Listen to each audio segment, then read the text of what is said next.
各位好啊，又見面啦！今日畫一隻新恐龍，就出咗好一排，但係咧因為上次買唔到啊，咁再翻去間鋪頭度嘅時候咧，原來俾人賣咗。咁今日好開心就見到佢再嚟多一批貨，所以都唔理佢幾多錢啦，即係正價啦，同埋都唔係話特別炒價，咁啊都買咗。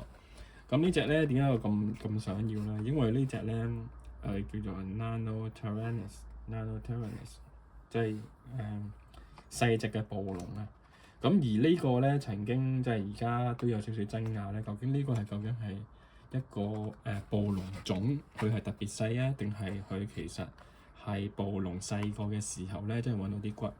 咁啊，而家普遍都係覺得其實佢係細隻嘅暴龍，而唔係另一個細種嘅暴龍。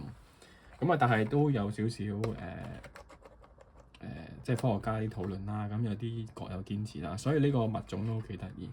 咁啊，所以因為同暴龍有關啦，真係都好想買。咁啊，佢都冇乜特別嘢玩㗎啦，都係喐下條尾咁樣咯。即係一個玩法嘅啫，就唔使入電嘅。咁就簡簡單單開下箱查嚟睇下。咁我見到呢隻咧就其實都幾靚嘅。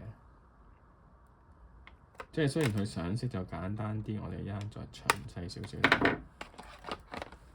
腳都有，係啦。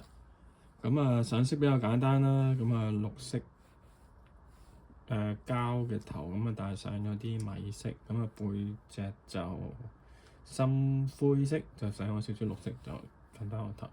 咁啊，非常簡單嘅上色，但係因為呢個品種又比較得意啲啦，即係我覺得就算無論佢係自己一個品種啦，即係新品種啦，定係暴龍後生嘅時候咧，我都覺得呢個值得儲。